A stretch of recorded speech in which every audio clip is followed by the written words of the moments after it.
ये आकाशवाणी गोरखपुर है। अब आप सोने निगम से क्षेत्रीय समाचार सुनिए। प्रधानमंत्री नरेंद्र मोदी ने कहा है कि विकसित भारत संकल्प यात्रा उन लोगों तक पहुंचने का सशक्त माध्यम बन गई है जिन्हें सरकारी योजनाओं का लाभ नहीं मिल पाता था।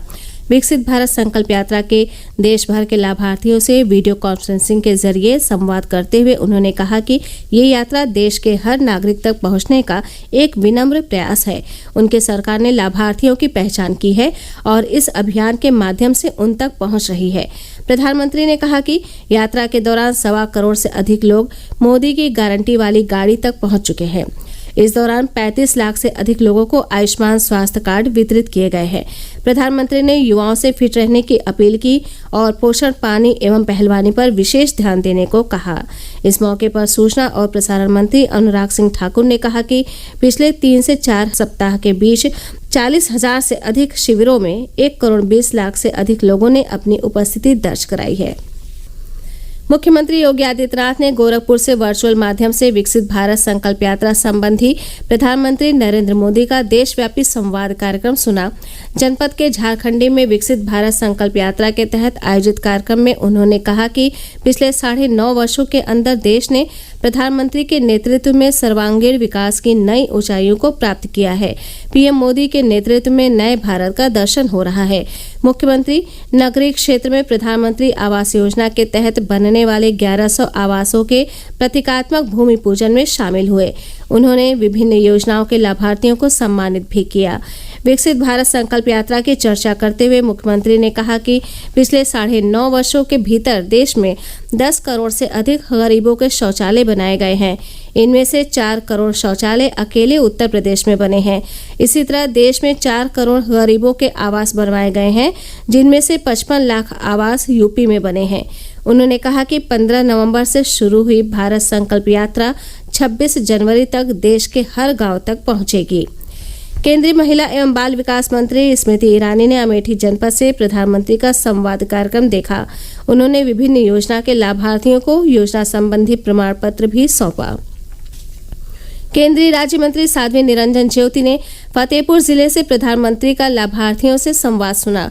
इससे पहले उन्होंने पीडब्ल्यूडी गेस्ट हाउस से विकसित भारत संकल्प यात्रा के प्रचार वाहन को हरी झंडी दिखाकर रवाना किया।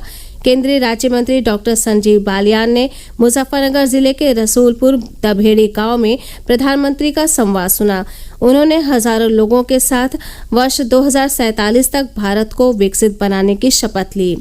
प्रदेश सरकार के पूर्व मंत्री श्रीकर शर्मा की उपस्थिति में मथुरा जिले में प्रधानमंत्री का लाभार्थियों के साथ संवाद कार्यक्रम दिखाया गया।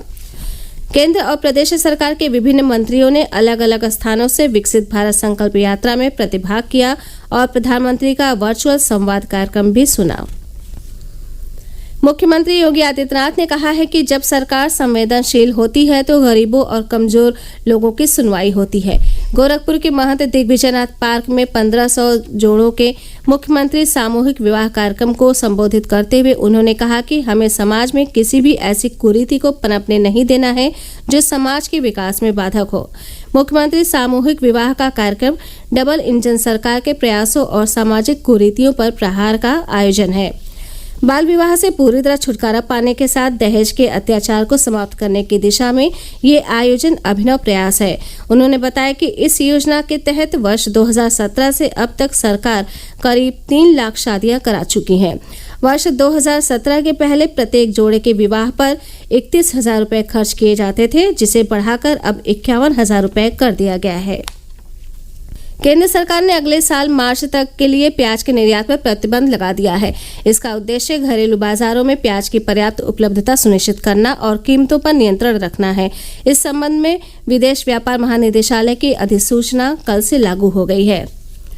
मऊ जनपद के घोसी स्थित मदापुर समसपुर मोहल्ले में दीवार गिरने की दुर्घटना के मृतकों और घायलों के लिए सरकार ने सहायता राशि की घोषणा की है।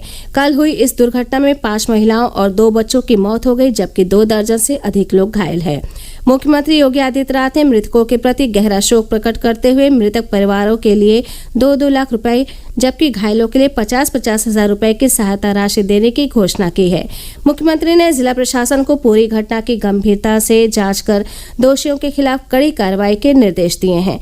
इसी के साथ ये समाचार बुलेटिन समाप्त हुआ। नमस्कार।